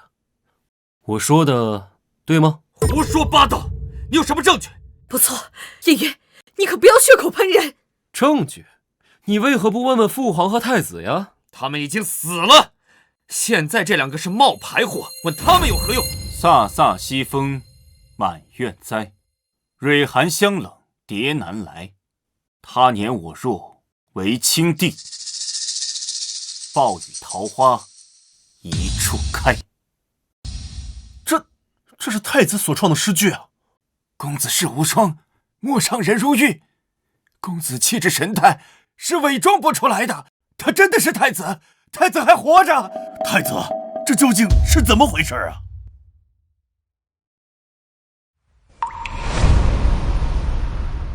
之前我服下九弟的丹药，本来已经好转不少，可九弟离开京城之后，我服下宫女送来的汤药休养身子，恶疾却再次复发。这味汤药和平日里慈宁宫送来的汤药味道一致。你不是被毒死了吗？你怎么知道我是被毒死的？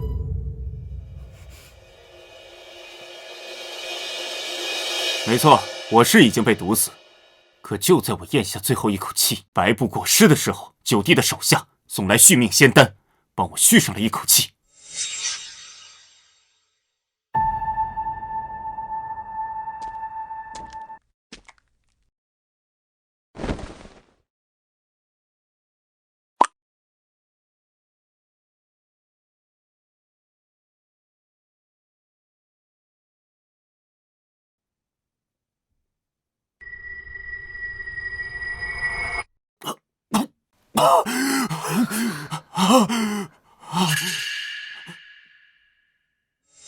之后，我便继续扮作尸体，就是要亲眼看看我的好二弟他究竟想干什么。如果是为了争夺皇位，谋杀了我也就罢了，可是他竟然连父皇都下得去手。九皇子，皇太子此话当真啊？你应该问问朕，当时朕就在现场。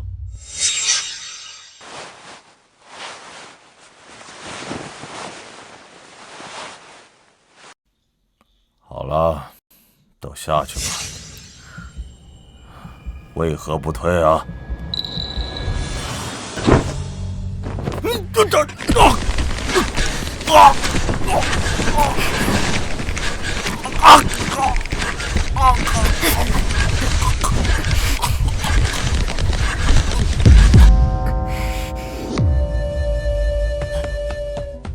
陛下，陛下！月夜，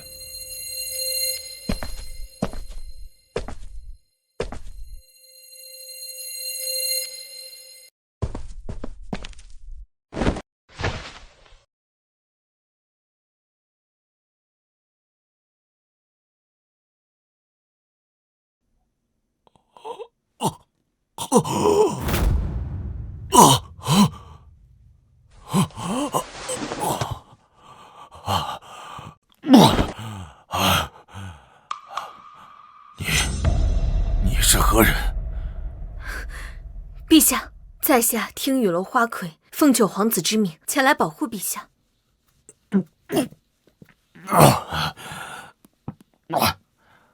你刚才搁这儿为了什么？陛下，那是九皇子殿下所炼制的续命仙丹，只要人死不过半日，服下此丹便可续回一口气。老九，老九竟然有这种本事！不愧是朕的儿子，朕的儿子就该如此。陛下，这是假死丹，只要服下此丹，您便可继续装作尸体。待您再次醒来，便可知道想害死你之人究竟是谁。这也是老九的意思。是。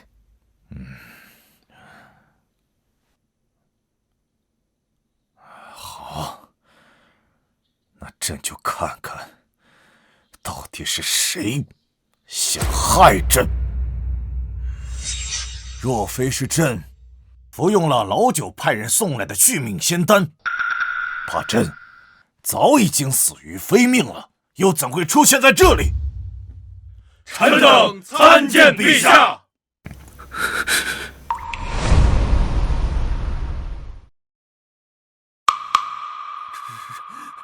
他不是冒牌货，他真是父皇，是叶云用续命仙丹将父皇救了回来。娘，现在咱们该怎么办啊？活死人受白骨，他怎么可能会有这样的单刀造诣？陛下，九皇子会派人来接应您，难道九皇子早知道您会遇害吗？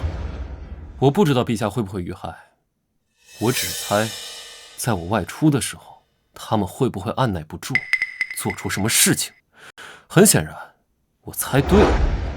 好可怕的计谋，这一切都在他的计算之中。个逆子，还不快给朕滚下来！父皇，你个逆子啊！你忘了吗？朕当初是如何教导你的？朕给你的才是你的，朕不给你，不能抢。父皇，父皇饶命！父皇，儿臣都是受了母后的蒙蔽和指使，这才做出此等大逆不道的事情来啊！陛下，都是臣妾的错，你要怪就怪臣妾吧，与轩儿无关，你放了轩儿吧！好你个陈芝啊！亏我如此宠幸于你，可你呢，竟然干出这种谋权篡位的事情来！你这个毒妇，你的背后到底还有多少恶毒的事情瞒着朕的？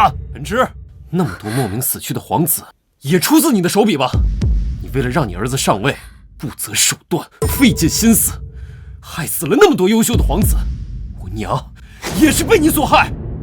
好啊，朕说自己的儿子好端端的，都莫名其妙的死了。原来是你这个毒妇干的，甚至连朕的皇后啊，你都敢下手！来人，把皇贵妃和二皇子拖下去，直接砍了！饶命，父皇！饶命，父皇！饶命啊！父皇！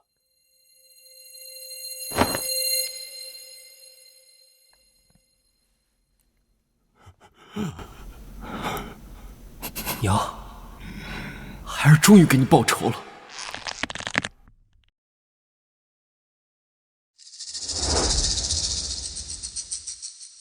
参见陛下！吾皇万岁万岁万万岁！好，都起来吧。谢陛下。老九，你灭了准噶尔国，为我南国立下不世之功，封一字并肩王，可与朕平起平坐。以后见了朕，无需行礼。谢父皇。爹爹，这一字并肩王是南国最高的爵位了吧？对呀，叶云怕不是南国史上最年轻的一字并肩王啊！没错呀，没想到叶云这小子装疯卖傻这么多年，竟然是一条隐龙，如今锋芒毕露，必有横扫八国之势啊！陛下，陛下，喜讯，喜讯啊！陛下，陛下，李公公，有什么喜讯呢？启禀陛下，大魏和鲜卑妥协了，自此以后，我南国和他们一样，可以在新丝路驻兵了。好，这帮蛮夷最终还是欺软怕硬，如今知道我南国出了个叶云，他们最终还是害怕呀！啊，云儿，你说的对，对付这帮蛮夷最直接有效的方法就是以武镇之。他们不是不服吗？就打到他们服；他们不怕，就打到他们怕。只要我们够硬，他们就软了。利益自然就放出来了，就不敢再冒犯咱们了。哼，好啊，有了西域丝绸路的驻兵权，商路一通，我南国便可大肆发展经济，不出20年，便可缔造一个前所未有的南国盛世，万国来朝。恭喜陛下！恭喜陛下！恭喜陛下！父皇，这一切多亏了九弟。父皇，九弟的能力远在我之上，儿臣愿将储君之位转位给九弟。算了吧，大哥，我对主君之位不感兴趣。比起要肩负更多责任的主君，我更想当一个逍遥王爷。平日里我就练练丹，看看书，无忧无虑，安心做你的太子。以你的能力，上位之后，必是一国明君。九弟，陛下，臣有事相求。讲。今日朕高兴，只要是不过分，朕都允了。朕都允了。谢陛下。臣恳请臣之小女徐之雪与九皇子叶云，3日之后，则良辰吉时成婚。爹爹，徐爱卿，你是怕这个金龟婿跑了吧？臣只是想，如今咱们南国已经渡过了难关，那何不喜上加喜呢？这样啊，何况陛下，难道您不想早点抱上孙子吗？我看是你自己想吧。啊，好，既然如此，云儿、徐之雪，你们便3日后成婚吧，为我皇室开枝散叶。谢父皇。谢陛下。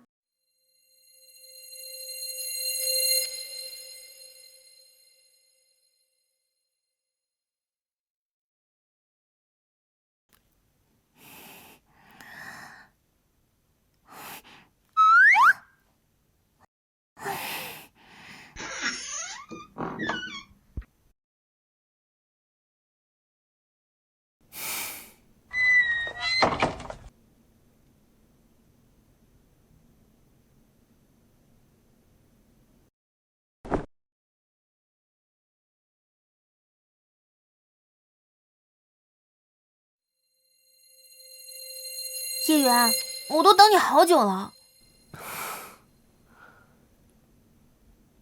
等会儿还有更久的。你又不正经了。叶缘，我听说你的武功很厉害，全天下的人都打不过你，是真的？你猜？我猜。试试不就知道了。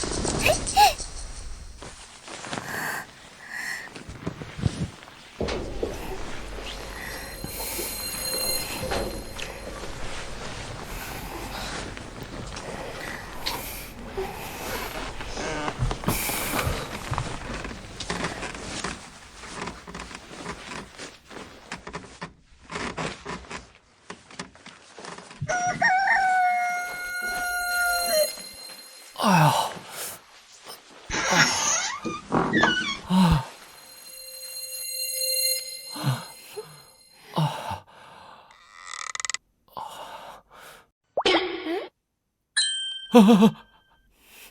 你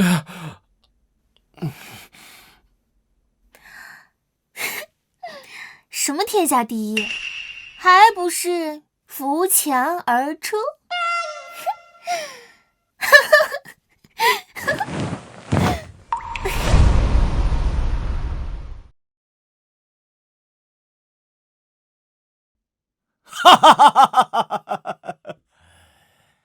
如今南国的国运异常鼎盛，至少可以再延续500年。那朕就不差这一点国运值了。如今南国格局大变，朕要再次模拟云儿的人生，看看是何等的精彩。系统，模拟人生，竭诚为主人服务。主人可以对皇子们进行模拟人生，每次模拟耗费一定国运，请主人选择模拟对象。九皇子叶云，模拟对象九皇子叶云，耗费国运20年。模拟开始。九皇子叶云，因其外公乃是南国开国功勋长国公，母亲是南国皇后吴素。叶云自小天资聪颖，文武双全，备受长国公吴素宠爱，亦被南国皇帝看好。然吴素遭人毒杀，长国公也在不久后病逝。长国公病逝前交代叶云，莫不可锋芒太露，要学会隐忍，免得与其他皇子一样遭到毒害。叶云谨听嘱咐，从此借着皇贵妃的庇护，装疯卖傻，暗中修行。5岁迈入宗师境，8岁突破万象境，18岁时丹道与剑道便是南国第1人，纵横天下，世间无敌。也就在这18年后，歇国覆灭，作为西域霸主突然覆灭，西域丝绸路空了出来。各个国家都想争夺驻兵权，包括漠北的准噶尔人、鲜卑人、大魏人。原本南国也有驻兵丝绸路的份额，然三国贪得无厌，为将南国踢出去，进行结盟，以比武的方式取一个丝绸之路的驻兵权。叶云知道自己的机会来了，在得到南国皇帝的全力许诺后，于比武上一鸣惊人，横扫三国。此后为给吴素报仇，叶云假借外出，终引得皇贵妃陈芝露出马脚。陈芝为让叶宣登基，不择手段残害太子，暗杀南国皇帝。叶云于叶宣登基之日强势回归，横扫朝堂，道破陈芝母子阴谋，终为母亲吴素报仇雪恨。此后叶云醉心于丹道，为了炼丹远走他乡，最后一次为炼制长生不老药远走蓬莱仙岛，再也没有回来。南国皇帝与太子叶延之通过叶云留下的仙丹都活过了超过200年，而叶云也成为了一个永远的传说。有人说他炼成了长生不老药，成了真仙，羽化飞升了。好，真让这臭小子练成了长生不老药了。